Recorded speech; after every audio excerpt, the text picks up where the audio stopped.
Masih semangat Bapak-bapak, Ibu-ibu? Nah, ya baik. Pertama-tama saya ucapkan terima kasih kepada kepala sekolah yang sudah memfasilitasi hal ini. Yang kedua, saya mohon maaf juga apabila dalam hal penyampaian saya ini meminta Bapak-bapak, Ibu-ibu sekalian, minta waktu Bapak-bapak, Ibu sekalian. Dan terima kasih Bapak-bapak, Ibu-ibu dalam untuk hadir pada kesempatan diseminasi pada budaya positif ini. Bapak-bapak, Ibu-ibu, saya langsung saja bahwa saya mohon maaf juga bahwa saya berdiri di sini bukan berarti saya lebih paham dari Bapak-bapak, Ibu-ibu, lebih lihai dari Bapak-bapak, Ibu-ibu. Namun saya hanya mendiseminasikan, menyebarkan informasi terkait budaya positif. Nah, pada dasarnya budaya positif yang ada di sekolah ini sudah baik. Nah, baik, lanjut, next. Baik. Nah, pada dasarnya konsep inti dari budaya positif ini ada 6. Pertama, perubahan paradigma stimulus respon. Yang kedua, konsep disiplin positif. Yang ketiga, keyakinan kelas.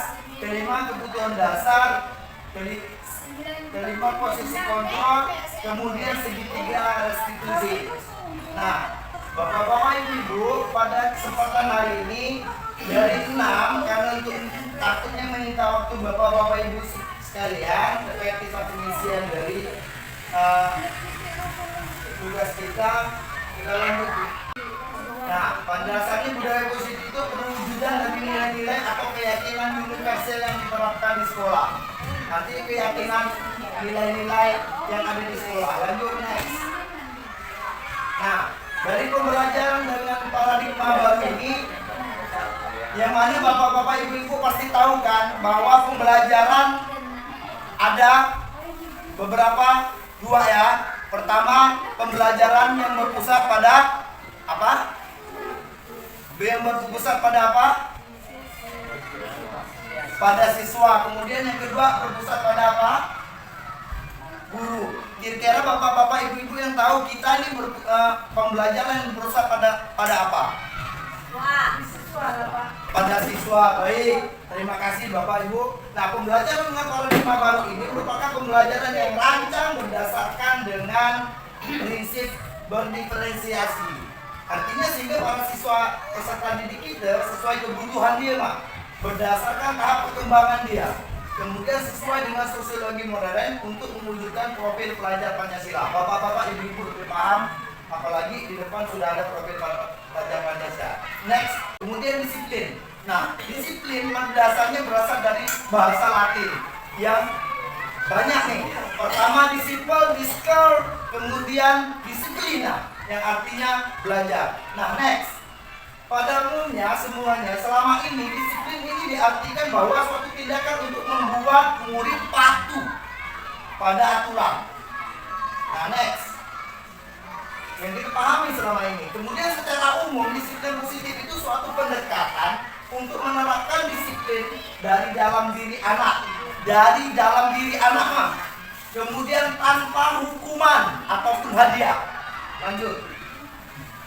Nah, menurut Dan Boston ini di dalam bukunya Restitution Protection Discipline School, di sini bahwa dia menurutkan berkonotasi dengan disiplin diri siswa. Disiplin diri dapat membuat seorang menggali semua potensi dirinya. Menurut Ki Hajar Dewantara, pada siswa adalah disiplin diri. Artinya siswa sendirilah yang menginginkan dirinya mentaati peraturan tersebut tanpa keterpaksaan. Lanjut.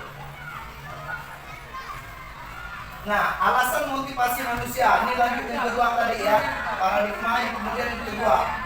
Nah, menurut dosen ini bahwa untuk menghindari ketidaknyamanan, kemudian untuk mendapat implement atau penghargaan dari orang lain, untuk menjadi orang yang mereka inginkan dengan nilai yang diyakini. Nah, dari ketiga ini, yang nomor pertama atau nomor 2, pada dasarnya yang nomor 3 untuk menjadi orang yang mereka inginkan dengan nilai-nilai yang diyakini. Lanjut, baik. Nah, kalau keyakinan kelas, bapak-bapak, ibu-ibu sudah ya. Saya lihat di masing kelas-kelas sudah ada keyakinan kelasnya. Namun keyakinan kelas ini ada saya lihat bahwa keyakinan kelas itu masih panjang kata-katanya. Nah, keyakinan kelas itu nilai-nilai kebajikan atau prinsip-prinsip universal yang disepakati bersama secara universal. Lanjut, Pak Heri. Nah, pembentukan keyakinan kelas ini pada dasarnya kalimat negatif, tidak ada kata lagi dilarang. Dilarang anak membuang sampah. Jangan, itu enggak. Kalimat negatifnya. Kalimat positifnya bisa saja buanglah sampah pada tempatnya. Nah, di dalam keyakinan kelas, saya kasih salah satu contoh. Mungkin barangkali bisa kita sepakati menjaga kebersihan. Artinya menjaga kebersihan orang hidupnya lebih abstrak. Selalu menjaga. Nah, oke, lanjut Pak Eri. Nah, ada 5 kebutuhan dasar dari manusia tersebut. Mungkin anak, mungkin ada kebutuhan hidup, sudah jelas. Kebutuhan rasa kasih sayang, merasa diterima dia. Kemudian yang ketiga, kebutuhan pengakuan atas kemampuan dia. Kebutuhan akan kebebasan. Kemudian kebutuhan akan kesenangan. Lanjut. Nah, bapak-bapak, ibu-ibu, dari yang kelima ini posisi kontrol. Makanya di sini bapak-bapak, ibu-ibu mungkin ada yang sudah melakukan dari 5 posisi kontrol tersebut. Nah, dari 5 posisi kontrol yang ada di sini, kita ini sebagai guru berada di posisi mana? Kita berada di posisi mana? Yang pertama, lanjut Eri. Guru sebagai penghukum. Nah, biasanya anak-anak ini saya sudah menyadari dulunya saya suka menghukum siswa. Nah, ini posisi kontrol yang kelima. Nanti kita mungkin bisa melihat dalam diri kita masing-masing. Mohon maaf sekali lagi, kita berada di posisi mana? Apakah penghukum atau selanjutnya? Nah, penghukum itu biasanya kita bilang ini patuhi aturan saya atau awas. Biasanya gitu. Kemudian kamu selalu saja salah. Kemudian pasti selalu yang terakhir selesai. Nah, seperti ini, guru seperti ini senantiasa percaya hanya ada satu cara agar pembelajaran bisa berhasil, yaitu cara dia paham. Lanjut Ferry. Nah, yang kedua, posisi kontrol pembuat merasa bersalah. Biasanya nih, kata-katanya, ibu sangat kecewa sekali dengan kamu. Berapa kali bapak harus memberitahu kamu ya? Kemudian gimana coba kalau orang tua kamu tahu kamu berbuat seperti ini? Nah, di posisi ini murid ini akan merasa penilaian diri dia merasa buruk tentang diri mereka. Kemudian mereka itu tidak merasa berharga dan telah mengecewakan orang-orang disayangi. Kesal anakku. Gurunya marah. Lanjut Ferry. Nah, yang ketiga, kita sebagai teman. Posisi teman. Ayo bantulah demi bapak nih. Ayo ingat tidak bantuan bapak selama ini. Ya sudah, kali ini tidak apa-apa. Nanti bapak bantu bereskan ya. Nah, hal negatif, setiap ada perbuatan yang kita sesuatu itu tetap ada berdampaknya, negatif dan positif. Hal negatif dari posisi teman ini biasanya kita sebagai teman itu bila suatu saat guru tersebut tidak membantu mereka, maka murid akan kecewa dan berkata, saya pikir bapak teman saya. Murid merasa dikecewakan dan tidak mau lagi berusaha. Hal lain yang mungkin timbul adalah murid hanya akan bertindak untuk guru tertentu. Dia merasa guru ini yang baik, mungkin ada dia tidak enak melakukannya. Kemudian dan tidak untuk guru lain. Murid akan tergantung pada guru tersebut. Next. Ini sebagai teman posisi kontrol. Nah, kita sebagai posisi kontrol pemantau. Peraturannya apa? Apa yang telah kamu lakukan? Sanksi atau konsekuensinya apa? Biasanya gitu. Nah, seorang pemantau sangat mengandalkan perhitungan catatan data yang dapat digunakan sebagai bukti atas perilaku seseorang. Nah, posisi ini sebagai catatan daftar cek yang guru pengontrol ini. Lanjut Pak Eri. Nah, Bapak Ibu sekalian, bahwa posisi yang terakhir ini adalah posisi manajer. Nah, mungkin bisa kita terapkan tidak lagi di posisi manajer ini. Nah, pada dasarnya di guru penggerak ini dari 5 posisi kontrol itu, posisi manajer yang didominankan. Jadi harus pakai posisi manajer. Nah, apa yang kita yakini? Kita kembali lagi ke bagian kayak kelas. Nanti akan ada sesi akhir, kita akan mendengarkan bagaimana dalam pelaksanaan posisi kontrol di saat sebagai manajer. Mungkin bapak-bapak, ibu-ibu pernah melakukan. Mungkin apakah segan dengan menstabilkan identitas, kita tidak tahu. Atau memvalidasi anak, kita tidak tahu. Nanti dengan videonya sesi terakhir. Nah, biasanya ini tetap kembali keyakinan kelas untuk manajer ini. Apakah kamu meyakininya? Jika kamu meyakininya, apakah kamu bersedia memperbaikinya? Jika kamu mempelajari ini, hal ini menunjukkan apa tentang dirimu? Apa rencana kamu untuk memperbaiki hal ini? Kita bertanya kepada anak. Nah, tugas seorang manajer bukan untuk mengatur perilaku seseorang. Kita membimbing murid untuk dapat mengatur dirinya sesuai dengan filosofis diajar Dewantara. Kita hanya menuntun, bukan menuntut. Nah, seperti itu. Kemudian seorang manajer bukannya memisahkan murid dari kelompoknya, tapi mengembalikan murid tersebut di kelompok dengan lebih baik. Lanjut, kayak ini.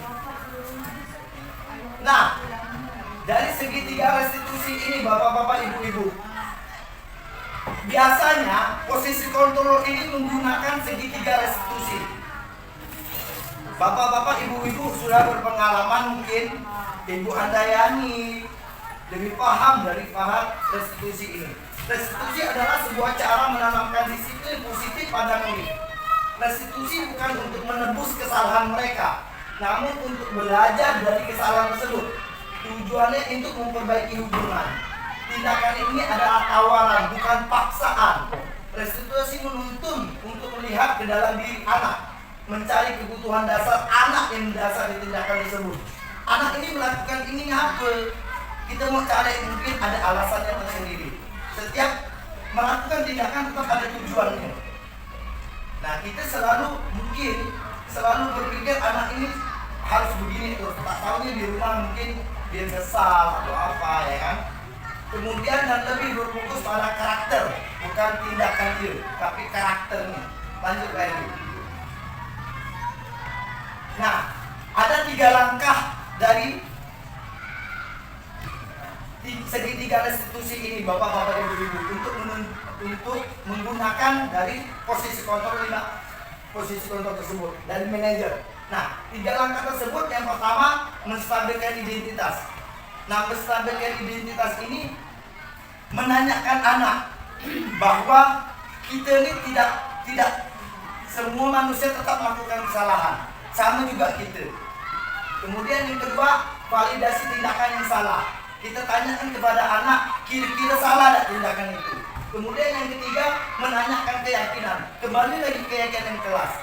Apabila keyakinan kelas itu sudah dibuat, kemudian dia melanggar, kira-kira keyakinan apa yang telah dilanggar dia. Lanjut Pak. Nah, penjelasannya menstabilkan identitas ini, berbuat salah itu tidak apa-apa. Kita katakan anak tidak apa-apa. Tidak ada manusia yang sempurna. Saya juga pernah melakukan kesalahan seperti itu. Kita bisa menyelesaikan hal ini. Bapak atau ibu tidak tertarik mencari siapa yang salah, tapi Bapak ingin mencari solusi dari permasalahan ini. Kamu berhak merasa begitu. Apakah kamu sedang menjadi teman yang baik untuk dirimu sendiri? Nah, kata-kata ini tinggal bapak-bapak ibu untuk mengkreatifkan dari bahasa tersebut kepada anak. Ya, lanjut. Nah, validasi tindakan yang salah. Kita validasi, kamu tentunya punya alasan mengapa melakukan itu. Apakah ada cara yang lebih baik dilakukan? Lanjut Peri. Ya, menanyakan keyakinan, ini keyakinan keras seperti apa yang telah kita sepakati bersama tadi. Kamu ingin menjadi orang seperti apa? Lanjut Peri. Nah, dari kesimpulan ini bahwa restitusi merupakan proses kolaborasi yang mengajak siswa untuk mencari solusi dari masalah yang dihadapi dia. Kemudian siswa diajak berpikir tentang orang seperti apa yang mereka inginkan dan bagaimana mereka harus memperlakukan orang lain. Mungkin hanya itu ya Bapak-bapak, Ibu-ibu yang dapat saya sampaikan. Mohon maaf sekali lagi, nanti akan sekali saya sampaikan video dari modul dari 1.4 ini terkait masalah kita sebagai posisi manajer dengan menggunakan segitiga restitusi. Kiranya itu yang dapat saya sampaikan. Mohon maaf atas segala kekurangan dan terima kasih sekali lagi Bapak-bapak, Ibu-ibu telah menyempatkan waktunya. Oke, baik Bapak-bapak, Ibu-ibu, terakhir ada video mungkin ini bisa diterapkan. Ini 3 restitusi. Ya, Bapak-bapak, Ibu-ibu, ini sesi terakhir. Kita dengarkan.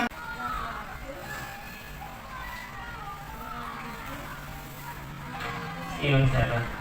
Siang Pak. Sudah lama ya ketemu Sarah. Kenapa hari ini ada di sini? Kesel Pak, kesel banget. Masa aku dikatain tukang fitnah Pak? Ya aku marah lah. Aku balik ngatain Eka di depan kelas. Kesel banget. Oh begitu. Ya pasti kamu marah dan kesal. Bapak juga akan marah apabila ada yang menuduh Bapak seperti itu. Kemudian pada saat itu kamu mau melakukan apa? Ya saya langsung ngatain Eka lah Pak. Kesel banget. Saya bentak-bentak dia depan teman-teman lain. Oh begitu. Pasti kamu melakukan seperti itu karena suatu alasan tertentu, bukan? Iyalah, masa saya diam saja Pak? Ya saya bela diri lah. Masa saya dituduh tukang fitnah? Ya wajar lah. Mempertahankan harga diri itu sesuatu yang penting buat kamu. Untung kamu tidak bertindak lebih gegabah lagi, hanya membentak-bentak. Iya Pak. Untung saya masih bersabar dan hanya membentak saja. Sudah gemes kalian Pak. Saya pasti bela diri lah. Ya pasti ya. Tapi kamu memilih untuk tetap bertahan dan bersabar. Kamu memilih untuk tidak berbuat lebih parah lagi, bukan? Iya. Nah, sekarang coba kita lihat lagi tindakan kamu yang bentak-bentak Eka di kelas. Tindakan kamu itu kira-kira sesuai dengan keyakinan kelas atau prinsip kamu tidak? Enggak lah Pak. Capek Pak jadi pemarah. Jadi keyakinan atau prinsip mana yang kurang sesuai dengan keinginan kamu? Ya, saya sebenarnya sangat menghargai orang lain. Mungkin saat itu saya menjadi emosi, jadi tidak menunjukkan sikap itu. Kamu meyakini tidak menghargai orang lain itu penting buat kamu? Yakinlah Pak. Iya, setuju. Kita harus saling menghargai. Namun ada juga keyakinan yang kita sepakati yang perlu kita jalankan apabila kita sedang marah, bukan? Ya, saya bisa lebih proaktif, mulai dengan diri sendiri. Saya bisa jadi lebih bersabar, mengambil waktu jeda untuk berpikir mau apa selanjutnya. Kira-kira kamu bersedia memperbaiki masalah ini tidak? Bersedia Pak. Kalau kamu memperbaiki masalah ini, kamu akan menjadi orang seperti apa? Saya akan menjadi orang yang bertanggung jawab kali ya Pak. Dan senantiasa proaktif. Iya. Menurut kamu, bagaimana rasanya menjadi orang seperti itu? Ya nyaman lah. Bangga bisa bersabar dan menahan diri. Baiklah kalau begitu. Yuk kita pikirkan bagaimana memperbaiki masalah ini.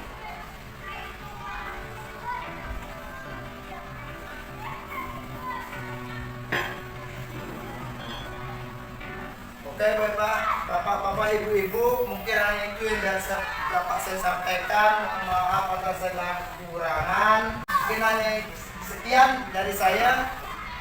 Kesalahan itu datangnya dari saya sendiri. Kebenaran itu datang dari Allah Subhanahu wa taala. Sekali lagi terima kasih Bapak-bapak, Ibu-ibu sudah menyempatkan waktunya. Assalamualaikum warahmatullahi wabarakatuh. Waalaikumsalam warahmatullahi wabarakatuh.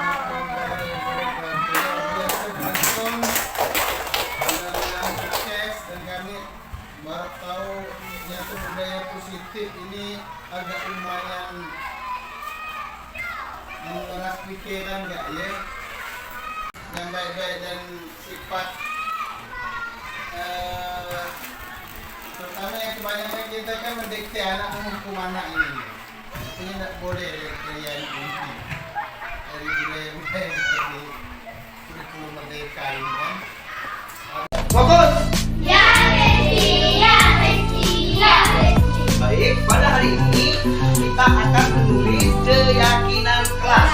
Jadi Bapak akan bagikan satu-satu. Kalian tulis nama dulu, kemudian keyakinan kelas kalian. Keyakinan kelas ini yang bersifat baik, ya. Kemudian peraturan kelas Bapak kasih contoh nih. Seperti peraturan kelas, dilarang membuang sampah sembarangannya. Membuang sampah sembarangan, dilarang membuang sampah sembarangan. Itu peraturan ya. Nah, kita ubah menjadi keyakinan kelas. Keyakinan kelas ini kalimatnya tidak usah terlalu panjang, pendek-pendek ya. Kalimatnya kalimat positif. Kalau misalnya dilarang membuang sampah sembarangan, kalimat positifnya apa? Ya, tepuk tangan.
Pertama dari Ayla.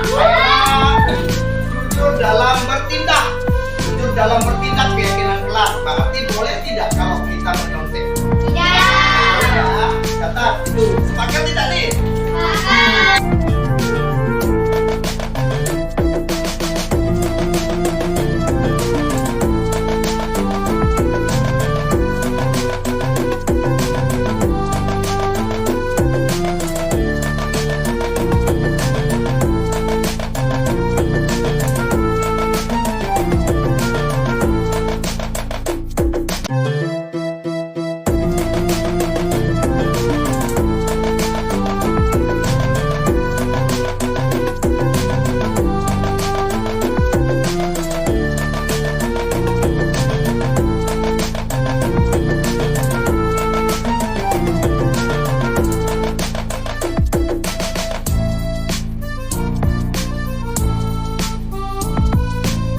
Kemudian saling menyayangi.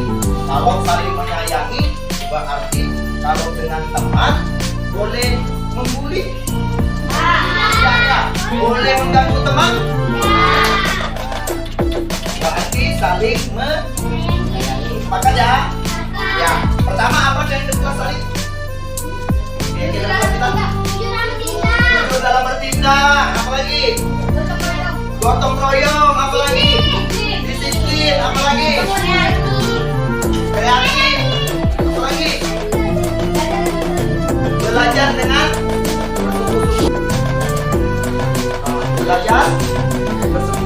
baik-baik. Makan ya.